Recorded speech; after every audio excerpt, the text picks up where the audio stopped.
नमस्ते। अभी तक आपने देखा कि दुष्यंत और ललिता की एक बेटी हुई है, जिसका नाम ललिता ने रखा अग्नि। अग्नि अर्थात मनुष्य की प्रकृति पर विजय का आरंभ। अग्नि अर्थात जो सब कुछ शुद्ध कर देती है। अग्नि गृहस्थ की आवश्यकता है। अग्नि यदि उसका सम्मान ना किया जाए तो वो सब कुछ नष्ट कर देती है। अग्नि अपने मार्ग की सारी बाधाओं को लांघ कर अपने लिए नया मार्ग प्रशस्त करती है। अब आगे देखें क्या होता है। तपन। नामकरण संस्कार के बाद जब तक अंतिम मेहमान गया, लोलिता पूरी तरह थक चुकी थी, परंतु अग्नि रोई जा रही थी।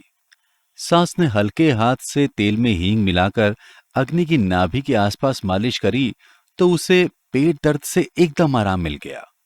सास के इस अनुभव के सामने लोलिता का आत्मविश्वास डोल गया। वे जैसे ही कमरे में अकेले हुए, दुष्यंत ने कहा, मैं इसका नाम भाग्यश्री रखना चाहता था।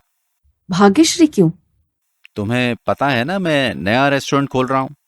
मैं चाहता हूं मेरी बेटी मेरा भाग्य लेकर आए। अग्नि सो गई थी और लोलिता थकी थी। बिना कोई उत्तर दिए वो सो गई।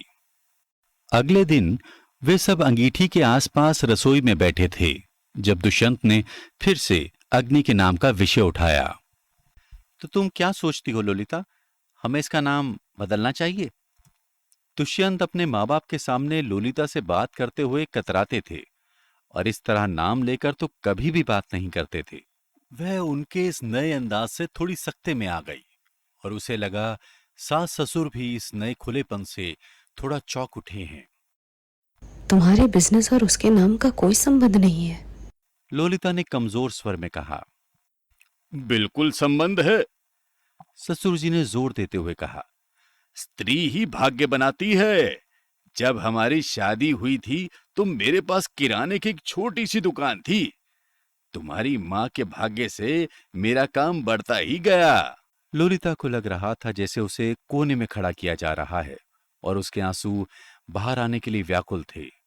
पर यह लड़ाई ऐसी नहीं थी जिसको हारा जा सकता था, इसलिए पूरी हिम्मत जुटाकर उसने शांति से कहा। और लड़के क्या लाते हैं? लड़के तो शेर होते हैं, उनके चेहरे कौन धो सकता है? सास ने कहा। यदि औरतें ही लाती हैं धन, शिक्षा, शौर्य, तो कुछ तो ऐसा होगा जो पुरुष भी लाते होंगे। लोलिता ने सास की उपेक्षा करते हुए कहा। मैं तुम्हें शुरू से कह रही थी, उसके गोरे रंग के पीछे मत जाओ। उसकी पढ़ाई लिखाई हमारे परिवार के लिए सही नहीं है। सास ने अफसोस करते हुए कहा। ससुर जी ने हामी में सिर हिलाते हुए कहा। लोलिता का दिमाग गुस्से से फटा जा रहा था। वो दुष्यंत से बहुत नाराज थी, जिसने ये विषय अपने माँ बाप के सामने उठाया था। वो उसकी मां से नाराज थी, जो उसे अपने बेटे के लायक नहीं समझ रही थी। वो उसके पिता से नाराज थी, उनके खोखले मूल्यों पर, परंतु वो चुप रही। अग्नि उसकी गोदी में सो रही थी। उसने उसे उठाया और किचन से निकल गई। कमरे में आकर उसने अग्नि को पालने में सुला दिया और खुद बिस्तर पर लेटकर रजाई ओढ़ ली, क्योंकि ये जगह उसके रोने के लिए बिल्कुल महफूज थी। जब तक दुष्यंत कमरे में आए, उसका सिर दर्द से फटा जा रहा था। आंखें लाल हो चुकी थी, बाल बुरी तरह से उलझे थे, उसकी नाक बंद थी और हल्का बुखार भी था। दुष्यंत ने आते ही बत्ती जला दी। क्या हुआ है तुम्हें? उसने रजाई में घुसते हुए कहा। कुछ नहीं। आज तुमने मेरे मां पिताजी का अपमान किया है। ठीक है, कल माफी मांग लूंगी। हम्म। अभी उठकर जाऊं माफी मांगने? माफी मांगने की उसकी इतनी तत्परता उसे उसका व्यंग लगा और वह बिस्तर पर उठ बैठा। तुमने उसका नाम अग्नि रखा है ताकि उसके द्वारा तुम अपने सपने पूरे कर सको। और आपको क्या चाहिए? अपने फेल होने पर एक बलि का बकरा? कुछ देर तक वह आश्चर्य से लोलिता को देखता रहा, फिर बरबस हंस दिया। हाँ, तुम ठीक कह रही हो। किसने सिखाया है तुम्हें ये सब? कॉलेज में इसी तरह की बात करने की स्पेशल ट्रेनिंग मिलती है क्या? वो भी मुस्कुरा दी। लोलिता को यही दुष्यंत में आकर्षित करता था, साफ दिल, बच्चे सा मन। अग्नि अब 2 महीने की हो चुकी थी। 1 महीने में उसकी छुट्टी खत्म होने वाली थी और उससे पहले उसे सोनीपत जाकर अपने परिवार से अग्नि को मिलाना था। दुष्यंत उसे वहां ले जाने के लिए तैयार हो गया। वो वहां 2 दिन रुका। वहां सब लोग उन्हें देखकर इतने खुश थे कि लोलिता में नई जान आ गई। मां दुष्यंत की पसंद के खाने बनाने में व्यस्त थी। बहनें या तो अग्नि को गोद में लेने के लिए लड़ रही थी या दुष्यंत के साथ बातों में व्यस्त थी। पिताजी पूरा समय घर पर थे। उनका दुष्यंत को आवश्यकता से अधिक सम्मान देना लोलिता को तकलीफ दे रहा था, पर कहीं गहरे में वो जानती थी कि ये सब दुष्यंत के साथ उसकी गृहस्थी बनाए रखने के लिए जरूरी है। पूरा घर एक द्वीप जैसा बन गया था। सारी दुनिया कट गई थी, बस वो रह गए थे। जिस दिन दुष्यंत जा रहा था, माँ पिताजी ने उसे कपड़े, सोना, मिठाई और ना जाने कितने उपहारों से लाद दिया। माँ पिताजी, जो बिना सोचे समझे एक पैसा भी खर्च नहीं करते थे, अचानक बहुत उदार हो गए थे। दुष्यंत चले गए तो सब कुछ फिर सामान्य हो गया। पिताजी, जो अपनी बेटियों के साथ हमेशा खिंचे खिंचे रहते थे, अग्नि पर अपना सारा प्यार उड़ेल रहे थे। वो काम पर बस तभी जाते थे जब उन्हें जाना पड़ता था। उनकी नातिन ने उन्हें प्यार के घेरे में बांध लिया था। मां पिताजी ने अग्नि के आने की खुशी में एक छोटा सा हवन घर में रखा, जिसमें बस निकट के मित्र और संबंधी आमंत्रित थे। तब लोलिता ने अपनी चाची को मां से कहते सुना, भगवान ललिता को बेटा देता तो आज कितनी खुशी होती। वो बचपन से ही इस तरह की बातों को सुनती आई है, परंतु इससे पहले उस पर इस बात का असर कभी ऐसा नहीं हुआ था जैसा उस दिन हुआ। उसका मन चाची के लिए नफरत से भर उठा, जो अग्नि को कम समझ रही थी। उसी क्षण उन चाची के साथ उसने अपने दिल में रिश्ता तोड़ दिया।